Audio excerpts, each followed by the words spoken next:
जो है देश में चले जाइए, न माँ का पुत्र के साथ कोई संबंध अच्छा है, न बहन का भाई के साथ संबंध अच्छा है, ठीक है, न बेटे का बेटी के साथ कोई संबंध अच्छा है ना, न पिता का पुत्री के साथ कोई संबंध अच्छा है, ठीक है। तो कोई संबंध में वास्तविक संबंध होता ही नहीं है, उनका वासना होती है केवल, क्योंकि उनको ये रहस्य पता ही नहीं है कि ये रिश्ते क्यों बनाए गए।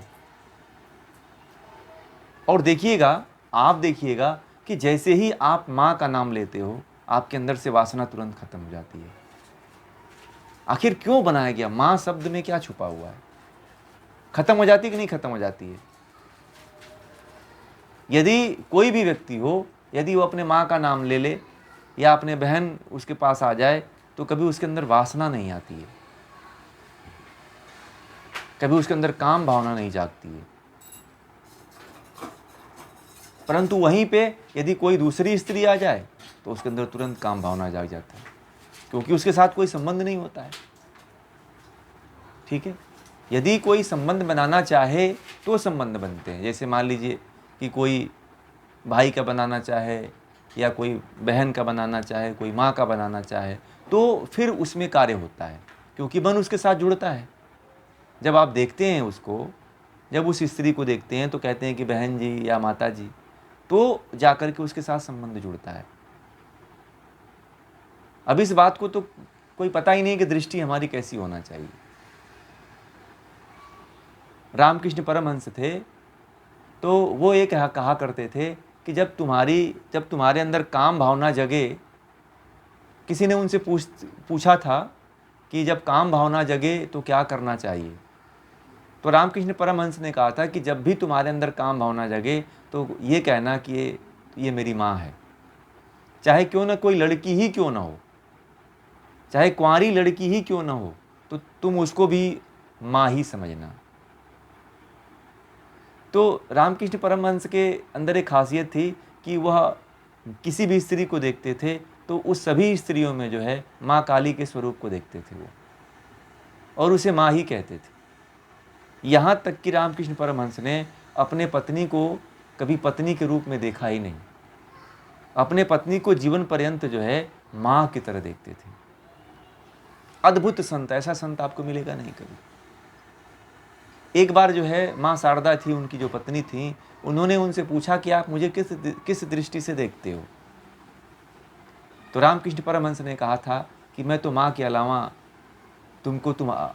तुम्हारे में माँ के अलावा मैं किसी और को देखा ही नहीं आप तो। इसीलिए भारत में जब स्त्री पुरुष संन्यास ले लेते हैं तो जो जो गृहस्थ जीवन में जो पुरुष होता है वह अपनी स्त्री को दूसरी माँ बना लेता है। पता है आपको, भारतीय संस्कृति में जब पति पत्नी जब संन्यास लेते हैं तो उस समय जो है जो सन्यासी होता है अपने पत्नी को, वो तो वानप्रस्थ आश्रम में ही अपने पत्नी को जो है माँ बना लेता है। समझ रहे हैं? हमारे देश की भी संस्कृति ऐसी ही है कि वानप्रस्थ आश्रम में जैसे ही गया वह माँ कहने लगता है, अपने पत्नी को दूसरी माँ कहने लगता है, क्योंकि स्त्री जो है सृजन करती है, और जो सृजन करती है उसको माँ का ही दर्जा दिया जाता है। जैसे पृथ्वी को क्या कहा जाता है? पृथ्वी माँ, गौ माता। गाय को माता इसीलिए कहा जाता है कि वो जन्म देती है, इसीलिए उसको माता कहा जाता है। जो संसार में जो भी चीज़ जन्म देने वाली होती है, कुछ सृजन करने वाली होती है, उसको माता ही कहा जाता है। तो दृष्टि इतने विशाल में है, दृष्टि के कितने प्रकार हैं। अब वासना जो उठती है इन रिश्तों रिलेशन से ही तो उठती है। जैसे अब देखिए वासना जो है पशुओं में भी होती है, ठीक है। मनुष्य जो है पशुओं को देख कर के भी उसके अंदर, मनुष्य के अंदर वासना उठती है। आपको पता है कि मनुष्य की वासना जो है पशुओं तक को देख करके उठती है। परंतु इसमें भी ऋषियों ने एक बहुत बड़ी खोज कर दी। उन्होंने गाय को माता कह दिया, और जैसे ही हम गाय को माता कहते हैं वैसे ही हमारे अंदर से वासना जो है दूर हो जाती है। और आप टीवी में, पेपरों में सुनते होंगे कि किसी ने बकरी का बलात्कार कर दिया तो किसी ने भैंस का बलात्कार कर दिया। ऐसे भी लोग हैं भाई, ऐसे भी लोग पेपरों में पढ़ने के लिए आता है। मैं तो कई बार देखा हूँ, न्यूज़ चैनलों में भी सुना हूँ कि लोग ऐसे भी हैं कि मुर्गियों तक को बलात्कार कर देते हैं। अब कहाँ आदमी गिर सकता है, आप घोर अनर्थ की जो बात आती है वह है, आप कभी सोच नहीं सकते। ये दृष्टि का ही फर्क है।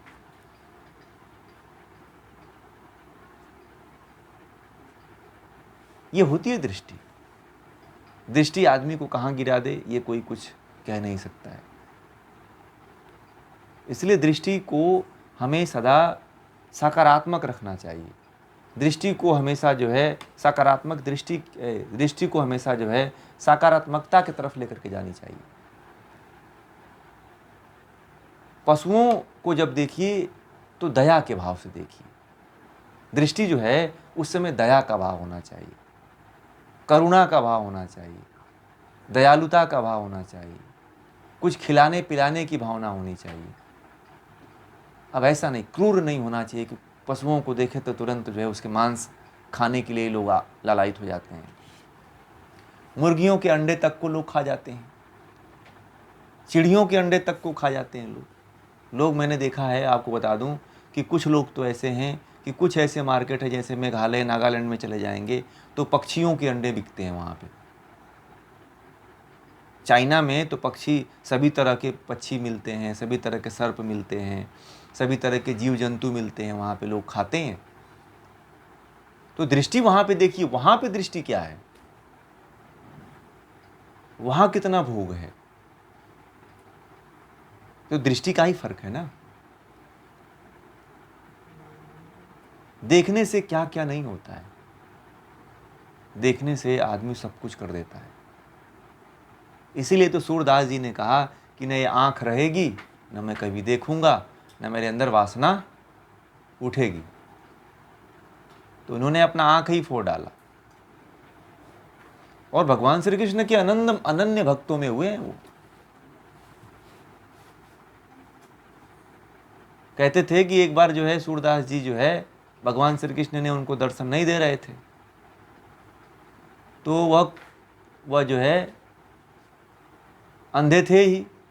तो शाम को कहे कि कल तो तुम यदि नहीं आए तो मैं कल कुएं में जाकर के कूदूंगा ही कूदूंगा। ठीक है। तो भगवान श्री कृष्ण कहते हैं कि भगवान श्री कृष्ण जो है सुबह में, रात में उनके पैरों को रस्सी से बांध दिए थे। ठीक है। वह कुएं में गए और कूदे तो लटक गए। ठीक है। मरे ही नहीं, वो कुएं में लटक गए। कूदे तो ठीक, परंतु रस्सी पैर से बंधी थी। ठीक है। तो वो पूरा नीचे गिरे ही नहीं, आधा कुएं में लटकते रहे। तो मुझे बोले कि तू मुझे मरने नहीं देगा लग रहा है। तो भगवान श्री कृष्ण ने कहा कि तुम्हें मरने ही नहीं दूंगा मैं। वो भगवान, ऐसा प्रेम होता है। कहते हैं कि सूरदास जी जो भगवान से ऐसे ही बात किया करते थे।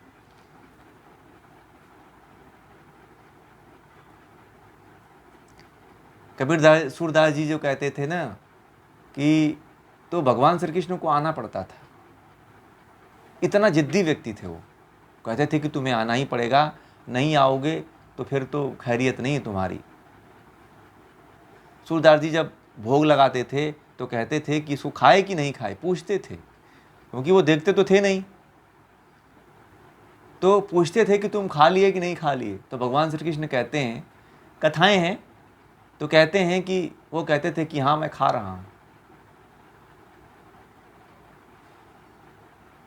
तो सूरदास जी कहते थे मुझे विश्वास नहीं हो रहा है कि तुम खा रहे हो, खाली बोल रहे हो तुम। तो कहते थे अच्छा लो मैं तुमको खिला रहा हूँ। तो कहते थे भगवान श्री कृष्ण उनको हाथों से खिलाते थे। ऐसी ऐसी कथाएं प्रचलित हैं। ये अनन्य, ये लोग भक्त हुए हैं भगवान के। भक्ति काल के जो कवि हुए हैं, बहुत से ऐसे ऐसे कवि हुए हैं जो कहते हैं कि भगवान से बात करते। संत रैदास जी थे, और भी कई ऐसे थे, मलुकदास जी थे। ये जो आपके यहाँ पे गुजरात में जो हैं, वह भी बहुत बड़े भक्त थे। क्या ना, नरसिंह मेहता भी हैं, है ना, ये भी बहुत बड़े भक्त थे। ये अब ऐसे भगवान में मग्न हो गए कि अपने बच्चे को ही कुचल दिए, इनको पता ही नहीं चला। हैं, कितनी अनन्यता थी इनके अंदर कि अपने बच्चे पे चढ़ के कुचलते चले गए और खून बहता चला गया, उनको पता ही नहीं चला। हैं, मिट्टी कचर रहे थे घर बनाने के लिए, और उसमें बच्चा चला गया और उसमें बच्चे को कचाड़ दिए पूरा, और बच्चा मर गया। पता है आपको नरसिंह मेहता के बारे में? नरसिंह मेहता भक्ति में इतना लीन रहा करते थे कि उनको पता ही नहीं चलता था। तो एक बार क्या हुआ कि मिट्टी के घर बना रहे थे, पहले मिट्टी के घर बनते थे ना, तो क्या हुआ कि जो है उनका एक छोटा सा बच्चा था, वह खेलते खेलते मिट्टी में चला गया। अब वह मिट्टी को पूरा गीला करना होता है ना, चढ़ कर के उसको बना रहे थे कि घर बनाएं अच्छी तरह से। तो वह जो है चढ़ कर के उसको खींच रहे थे, चल रहे थे ऐसे। तो चलते चलते बच्चा उनके पैरों के पास चला गया और उनको पता ही नहीं चला कि मेरे पास बच्चा आया हुआ है। और बच्चे पे चल कर के उन्होंने बच्चे को हड्डी पसली एक कर दिया, कूच के उस मिट्टी में ही दबा दिया, उनको पता ही नहीं चला, और वह बच्चा मर गया। तो ऐसे हमारे देश में संत हुए हैं, भक्त हुए हैं। नरसिंह मेहता ऐसे हुए थे। ये इनकी वक्तव्य बड़ा प्रसिद्ध है नरसिंह मेहता की, ठीक है। ऐसे श्रील प्रभुपाद हुए, फिर चैतन्य महाप्रभु हुए, ठीक है ना। चैतन्य महाप्रभु भी बहुत बड़े भक्त थे। वो भी कब उठ करके नाचने लगते थे और कीर्तन रात को ही गाने लगते थे। चैतन्य महाप्रभु जो थे वह जब गाने लगते थे चैतन्य महाप्रभु, तो भीड़ इकट्ठा हो जाती थी, बहुत बड़ी भीड़ इकट्ठा हो जाया करती थी। और जो लोग देखने आते थे ना चैतन्य महाप्रभु को, वह भी जो है नाचने और गाने लगते थे, इतने भक्ति भी भोर हो जाते थे। तो दृष्टि का कमाल है ये, जो हम दृष्टि की बात कह रहे थे, तो ये दृष्टि होती है हमारी, ठीक है ना। तो दृष्टि से हमारी वासना जगती है, दृष्टि से हमारी वासना खत्म होती है। तो इस तरह से हमें दृष्टि बदलनी चाहिए, इस तरह से दृष्टि हमारी सही रखनी चाहिए, इस तरह से दृष्टि को हमें परिवर्तित भी करना चाहिए समय समय पे। तो ये रहा जो है पहली वासना, आँख की, ठीक है ना। अब कल फिर कोई दूसरी, कान है, नाक है, आँख है, तो फिर दूसरी वासना के बारे में कल चर्चा करेंगे, ठीक है। समझ में आ गया ना आपको?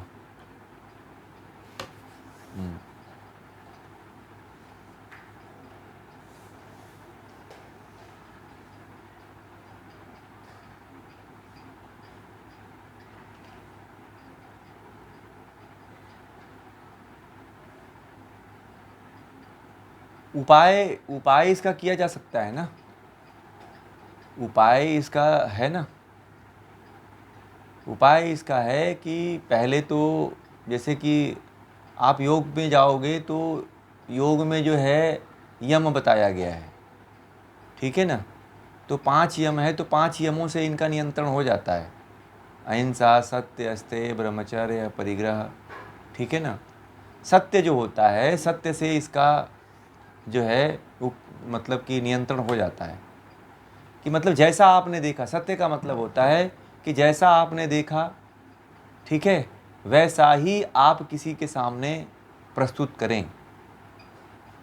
अब व्यक्ति क्या करता है कि जैसा देखता है वैसा किसी के सामने नहीं बताता है, उसमें कुछ अपना जोड़ देता है, तो फिर वह असत्य हो जाता है। तो जो सत्य है कि जैसे मान लीजिए कि आप सामने से अभी यहाँ पे हैं, बैठे हैं, मान लीजिए कि आप रोड के सामने बैठे हो, तो रोड के सामने आप 5 मिनट बैठे रहे, 5 मिनट में मान लीजिए 50 गाड़ियाँ गई, और उस 50 गाड़ी में कितने बस गए और कितने जो है कार गए और कितने ट्रक गए, तो ये आपने मान लीजिए कि नोट कर लिया। और नोट करके और किसी ने पूछा कि भैया 5 मिनट से आप बैठे हो, 5 मिनट में कितने ट्रक और कितने बस और कितने कार गए, तो आप नोट किए थे, तो तुरंत जैसा था वैसा आपने बता दिया। और एक व्यक्ति वहाँ बैठा था 5 मिनट के लिए, वो भी बैठा, तो उससे किसी ने पूछा कि यहाँ पे कितने बस गाड़ी गए, तो उसने बता दिया कि 1000-2000 गए होंगे, ठीक है। वह भी बोला, परंतु वह सत्य नहीं बोला। उसकी बात क्या है? उसकी बात में असत्यता है, उसकी बात अभी झूठ है, उसकी बात में सत्यता नहीं है। तो जो आप अपने इंद्रियों से देखा, जैसा आपने सुना, जैसा किसी ने बोला मन से, शरीर से मतलब इंद्रियों से और वाणी से, जैसा दूसरे ने किसी ने बोला वैसा ही सुन करके आपने भी किसी के सामने कोई बात उसी तरह से रख दिया, तो उसी को सत्य कहते हैं। ठीक है, तो सत्य का यदि पालन करेंगे, यम जो महर्षि पतंजलि ने बताया, सत्य का यदि पालन करेंगे तो दृष्टि को आप नियंत्रण कर सकते हो। ठीक है, ये योग के द्वारा आप नियंत्रण करना चाहते हो तो सत्य बोलना सीखो आप। उसमें कोई मिलावट ना हो, जो जैसा है उसको वैसे ही बोलना, जो जिस तरह से है उसको उसी तरह से बोलना, यह सत्य है। ठीक है ना, तो सत्य को ऐसे जाना जा सकता है, सत्य को ऐसे पहचाना जा सकता है। ठीक है,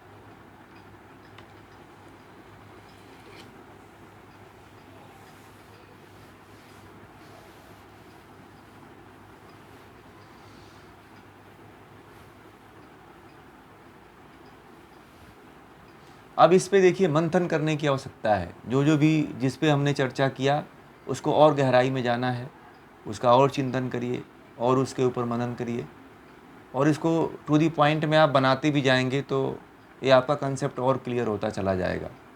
ठीक है, दृष्टि तो आप किसी की वासना को आप ख़त्म कर सकते हो, किसी वासना को आप समझा सकते हो। यदि आप थोड़ा सा टू दी पॉइंट से हट जाओगे तो किसी की वासना नहीं हटा पाओगे फिर, क्योंकि समाज में रिश्तों पे ही सारी दृष्टि पड़ी रहती है, और उस पर कौन सी दृष्टि डालना है तो आप उसके द्वारा मैनेज कर सकते हो। रिलेशन से भी इसको मैनेज कर सकते हो, और दूसरा योग के माध्यम से आप सत्य के द्वारा इसको मैनेज कर सकते हो। ठीक है, ठीक है, तो फिर इस विषय को फिर यहीं पूरा करते हैं।